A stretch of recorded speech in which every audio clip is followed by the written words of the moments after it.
Nancy Eagleson had just started her freshman year at Paulding High School in Paulding, Ohio. She had been friendly and well-liked by her classmates. Nancy had been a member of 4-H Club and had loved attending the Church of Christ. She'd helped out in the community and had volunteered at the church. On November 13, 1960, 14-year-old Nancy was abducted and murdered. Her case was never solved. Despite the decades-long police investigation, they were never able to determine who had killed Nancy Eagleson. That Sunday morning, the Eagleson family went to church, then ate their Sunday lunch. That afternoon, Nancy and her 5-year-old sister, Cheryl, walked a few blocks to the movie theater. They saw a double feature, then went to a nearby restaurant to drink some soda. At 7 p.m., they started to walk home. Nancy and Cheryl had no idea that their lives were about to change drastically on the short walk back to their home. It had begun to get dark. The girls were supposed to wait for their father to finish working, then they would go home with him. But instead, they decided to walk home, as they knew that their mother was already at the house. The movie theater was only about 1.5 miles from home, so it would be a fairly short walk. While they were walking, the two girls realized that someone was following behind them in their car. At one point, the vehicle stopped, and the driver asked the girls if they wanted to ride home. Nancy told the driver that they were actually near their house, as they were just a few doors away from home. Then, the driver asked for directions. Nancy approached the vehicle and started to give the driver directions. The man got out of his vehicle and grabbed Nancy. He pushed her to the ground. Cheryl quickly tried to intervene, jumping on the man's back. The man threw Cheryl off and hit her in the stomach. She fell on the pavement. The man forced Nancy into the back seat of the large black vehicle and sped off. Cheryl had managed to get away, and she ran to her neighbor's house, screaming that Nancy had been abducted. The street where Nancy had been abducted from was a well-lit street with multiple family homes. Her neighbor, John Larson, often babysat the girls while their parents were at work, and they were close to the Eagleson family. It was Larson that called the police that night after Cheryl had told him what had happened to her sister. Nancy's father, Don, was employed at International Harvester in Fort Wayne. He also ran a bowling alley in Paulding on the weekends and some weeknights. He had been at the bowling alley that night. Her mother, Betty, was supposed to be at home, but she'd worked that night. Nancy and Cheryl were supposed to wait for their father, but they decided to walk home instead. For hours, everyone was searching for Nancy Eagleson. The city police and the sheriff's department took up the initial search, though they were quickly joined by Van Wert officers, as well as the Ohio State Patrol. They were never able to find the vehicle used in Nancy's abduction. Unfortunately, the authorities were unable to find Nancy in time. Nancy's body was found 6 hours after she'd been taken. Some raccoon hunters had found her body lying in a clearing, located about 100 feet away from Country Road 176. The Paulding hunters had been 38-year-old Joseph Av France and 43-year-old Kenneth Nelson. The two hunters had initially believed that they'd stumbled across a discarded Halloween costume, but upon closer inspection, they realized that it was Nancy. As soon as they found Nancy's body, they ran to the road and flagged down a highway patrol cruiser. They told the police what they had discovered. Nancy had been sexually assaulted, then shot in the head with a .22 caliber. She had been fully clothed, save for her underwear, which was found nearby. There had been strands of Nancy's brown hair found in branches nearby, which indicated that she had struggled before her death. The police had found bloody handprints on her wrist and other physical evidence belonging to her killer, like semen and nail clippings. The discovery of Nancy's body only intensified the manhunt, as everyone was determined to catch her killer. But though everyone searched for hours, they couldn't find anything. The search was called off at that point.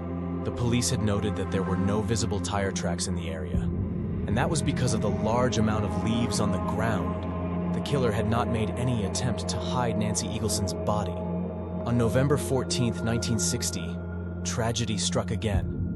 9-year-old Gloria Kowalowitz had lived only 4 blocks from the Mount Carmel Church, where she was going to get Holy Communion. She left her house at 8 a.m. that morning, though she never made it to the church.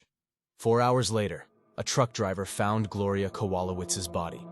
Gloria had been abducted and murdered, her body dumped in a ravine about 100 feet from the road in a forest preserve southwest of Chicago.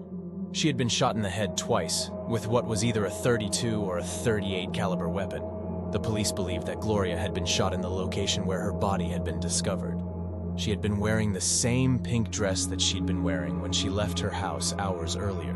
Gloria's murder had taken place about 230 miles across the Ohio-Indiana border. The authorities believed that Gloria and Nancy's murders might be connected, though they didn't have any proof. Sheriff John Keeler from Paulding was in contact with the Chicago authorities in Gloria's case, and they speculated whether they had a killer who was traveling in the area, and potentially even a cross-country killer. There had been other similar cases that may have been by the same killer in both Ohio and Indiana. There were more than 50 police working on Gloria's case. Some of them searched the wooded area where Gloria's body had been found, hoping to find some clues as to who had murdered the young child. They were unable to find the 2 bullets. A fingerprint that was discovered on her purse strap didn't match Gloria. The police had also found a tire print near her body. The police went to Gloria's neighborhood and questioned the neighbors to see if anyone had witnessed anything pertinent about the girl's murder. Out of about 800 people that they questioned, only around 50 people had any information about Gloria. The police were unable to find any suspects in the murder. A birdwatcher told the police that he saw Gloria the morning that she disappeared, and that she'd been in an olive green sedan driven by a dark-haired man. The man had not been identified. On November 15, 1960, 17-year-old Robert Lee Stovall was arrested for driving without a license.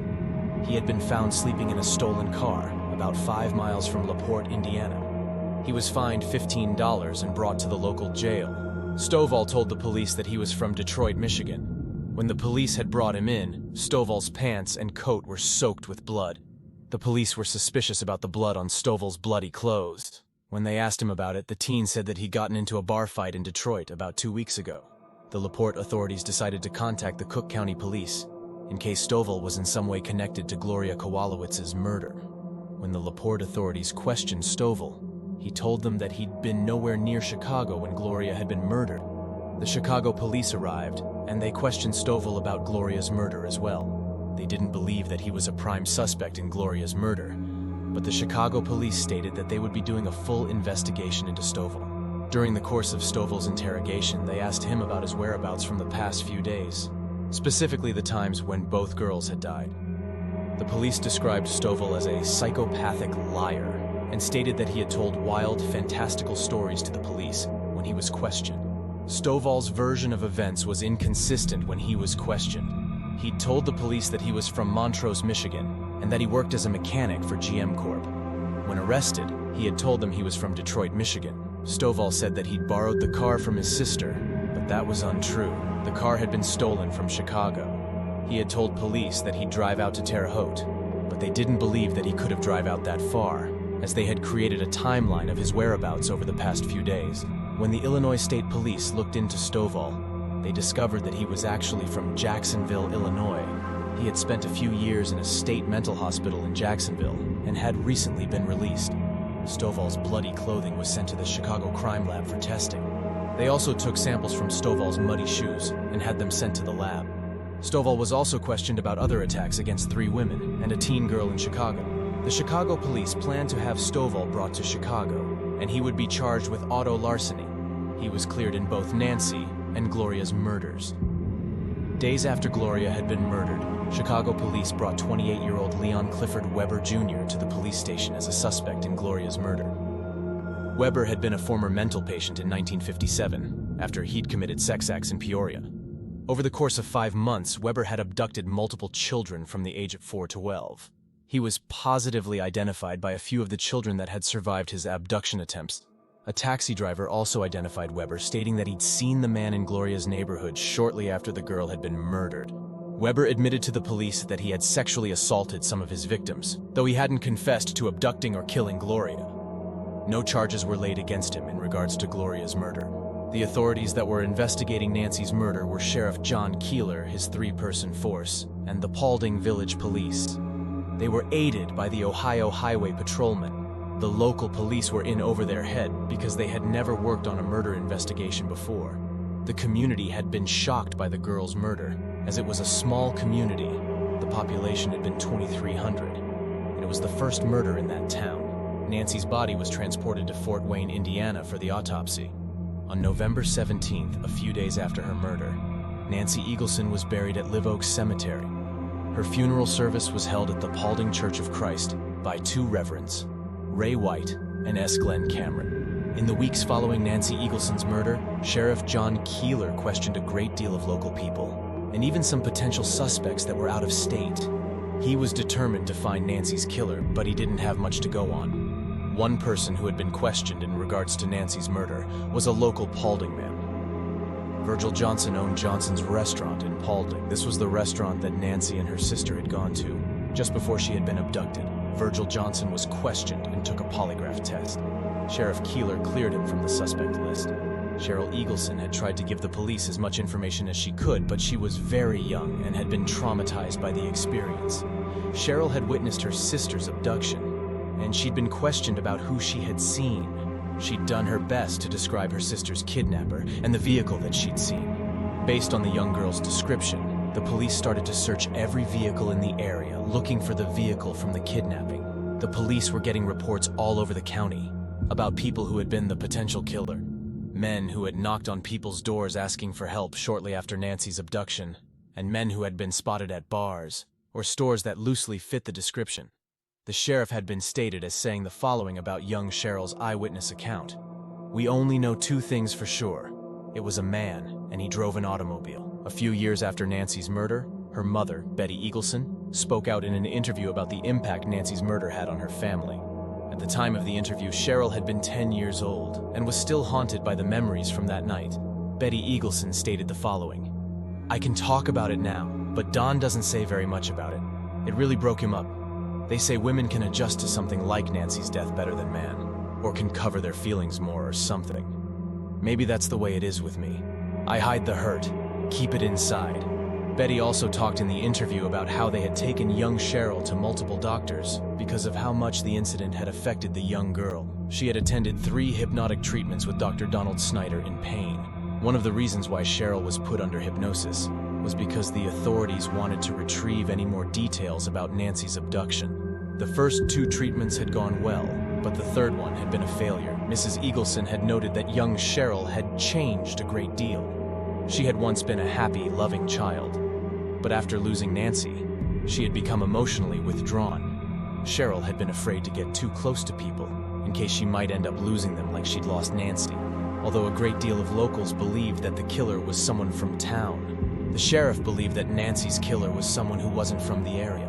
The location of the body had a great deal of people speculating about the case. Don Eagleson believed that his daughter's killer had been a hunter.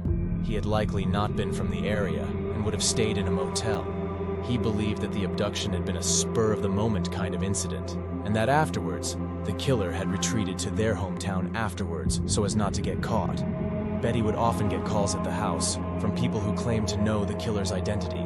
None of the calls were able to be authenticated. The abduction and murder of Nancy Eagleson greatly changed the Eagleson family's life. Cheryl, in particular, had struggled with losing her sister. Before the abduction, her and Nancy had been inseparable. Losing her older sister had changed Cheryl's life. She'd had to deal with the combined trauma of seeing Nancy get abducted in front of her, the knowledge that the abductor had never been arrested, and the loss of her older sister. The entire town had changed a great deal. Before Nancy's death, it had been the kind of close-knit community where people didn't lock their doors and children would play in the woods for hours and be left unattended, but parents started to get extra protective of their children, keeping them closer at hand. Years after Nancy's murder, it was revealed that a man named Mark Hodges had been a possible suspect. Witnesses had spotted Mark Hodges drinking at a bar close to where Nancy Eagleson had been kidnapped. During the 60s, Hodges had been charged with murder in 2 separate cases. He was cleared in both cases, but later served time for sexual offenses. According to the authorities, Sheriff Keeler had questioned Hodges about Nancy's murder. Keeler had been convinced that Hodges was the killer, but he didn't have enough evidence to charge him. Nancy Eagleson was murdered 63 years ago. In total, Nancy Eagleson's police file had grown to more than 1,000 pages. Nobody has ever been charged for Nancy's murder, and it is still unsolved to this day. However, Nancy's family have never given up hope that they might one day get answers. They have continued to search for answers in the murder case, and they hope that one day they might find out what happened to Nancy all those years ago.